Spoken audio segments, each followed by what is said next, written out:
Olá, bom dia. Está começando mais uma edição do Acontece Agora com as principais notícias desta quarta-feira. Agora são 11 horas da manhã, pelo horário de Brasília.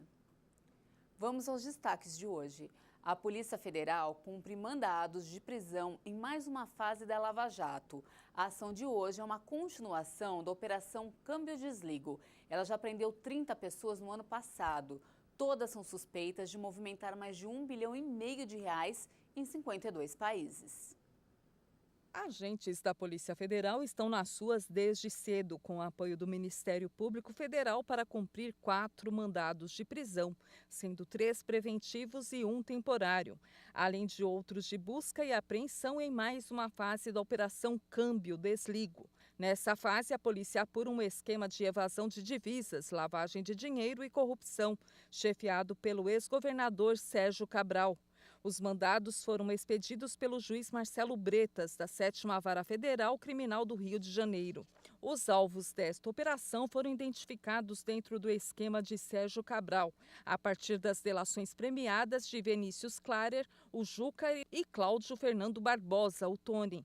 Os mandados de busca e apreensão estão sendo cumpridos em endereços comerciais e residenciais. A Operação Câmbio Desligo foi deflagrada em maio do ano passado e prendeu 30 pessoas em 4 estados. Os alvos eram doleiros suspeitos de movimentarem R$ 1,6 bilhão em 52 países. Na época, o Ministério Público denunciou mais 60 pessoas, incluindo o ex-governador Sérgio Cabral. Os suspeitos integravam um esquema chamado Bank Drop, em que doleiros mandam recursos ao exterior por meio de ação conhecida como dólar cabo, em que doleiros recebem no Brasil e compensam em contas no exterior.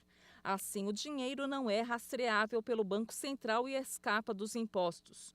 Os procuradores sustentavam que a rede de doleiros operava lavando dinheiro para diversas organizações criminosas, inclusive a que Cabral foi condenado por liderar.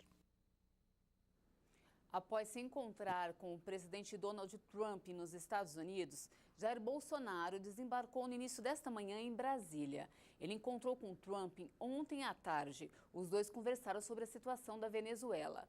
Hoje, o principal compromisso do presidente para o dia é tentar fechar o projeto sobre mudanças na previdência dos militares.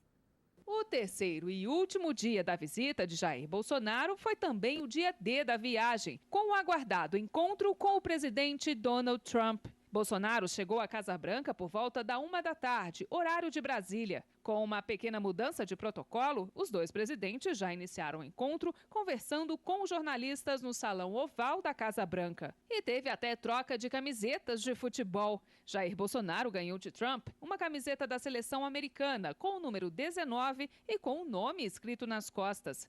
Em troca, o presidente brasileiro presenteou Donald Trump com uma camisa da seleção brasileira com o número 10 com o nome de Trump escrito nas costas. As relações que temos agora com o Brasil nunca foram tão boas. Já temos uma grande aliança com o Brasil como nunca tivemos antes. Logo depois, os líderes participaram de um almoço de trabalho, em que se juntaram aos ministros e integrantes das comitivas. Em seguida, eles concederam uma entrevista conjunta nos jardins da Casa Branca. Ao ser questionado sobre a possibilidade de uma intervenção militar na Venezuela, Trump respondeu que todas as opções estão abertas. O presidente americano também afirmou que tem intenção de incluir o Brasil na lista de países aliados da Organização do Tratado do Atlântico Norte, a OTAN. Trump agradeceu o Brasil por ter permitido o uso de suas fronteiras para o oferecimento de ajuda humanitária para a Venezuela. O Brasil tem sido um líder extraordinário no apoio aos esforços do povo venezuelano para recuperar sua liberdade e sua democracia. O Brasil tem ajudado muito. Já o presidente Jair Bolsonaro disse que o Brasil e Estados Unidos têm em comum a defesa da liberdade e respeito à família tradicional. O Brasil e os Estados Unidos também estão emanados na garantia das liberdades, no respeito à família tradicional, no temor a Deus, nosso Criador, contra a ideologia de gênero, o politicamente correto e as fake news. Inspirando-me em Ronald Reagan, quero levar para o Brasil a sua forma de administrar, resumida na seguinte frase de sua autoria: o povo deve dizer o que o governo pode fazer, e não o contrário. Bolsonaro afirmou que a partir deste ano, a relação entre os dois países mudou. Os Estados Unidos mudaram em 2017 e o Brasil também começou a mudar em 2019. Estamos juntos para o bem dos nossos povos. Queremos uma América grande e um Brasil grande também. Mais uma vez, expresso o meu reconhecimento ao presidente Trump, neste dia em que selamos a aliança promissora entre as duas maiores democracias do Ocidente. Que Deus abençoe o Brasil e que Deus abençoe os Estados Unidos da América. Meu muito obrigado, senhor presidente. O custo de vida em cidades como São Paulo e Rio de Janeiro não é barato.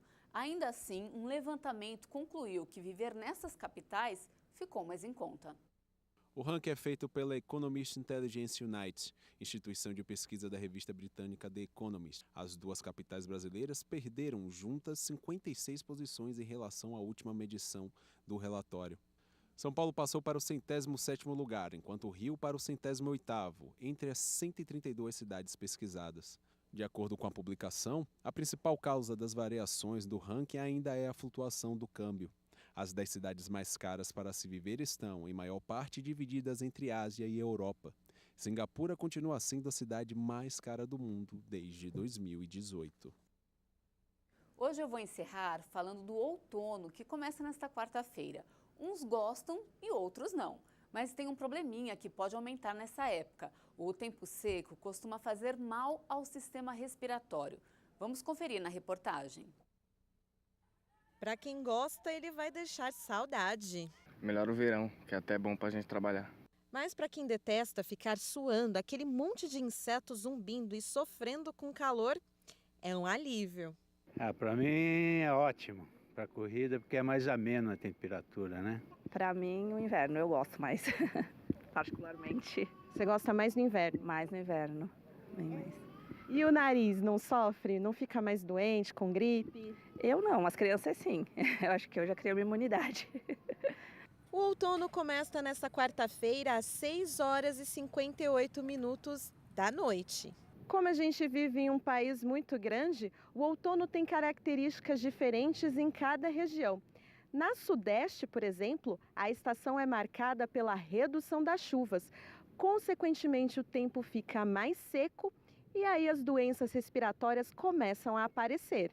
A Associação Brasileira de Otorrinolaringologia já confirmou. As doenças respiratórias aumentam em 40% nesta época.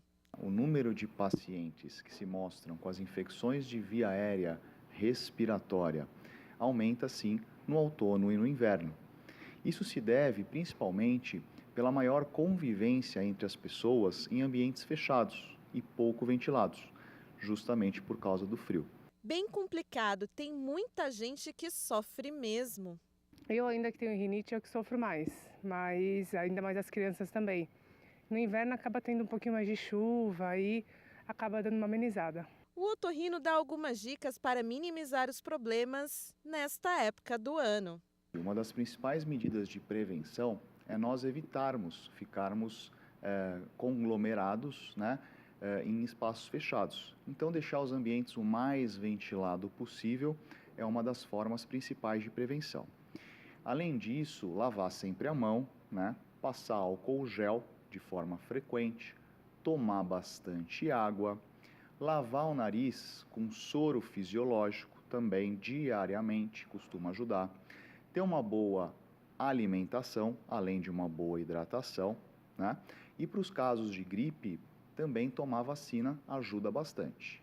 O otorrino dá algumas dicas para minimizar os problemas causados pelo tempo seco. O médico também faz um alerta e diz a diferença dos sintomas de gripe e resfriado. Os sintomas principais de uma gripe são febre alta e tosse, né?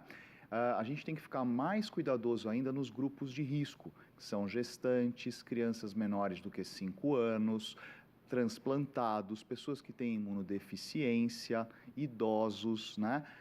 Para esse grupo a gente tem que ficar com mais atenção ainda em relação à gripe, que pode apresentar e evoluir, se apresentar e evoluir como um caso grave, né? Já o resfriado, a gente tem mais congestão nasal, indisposição, nariz vermelho, coriza. A febre não costuma ser tão alta. E eu fico por aqui. Mais informações você confere ao longo da nossa programação. Um ótimo dia para você e até mais.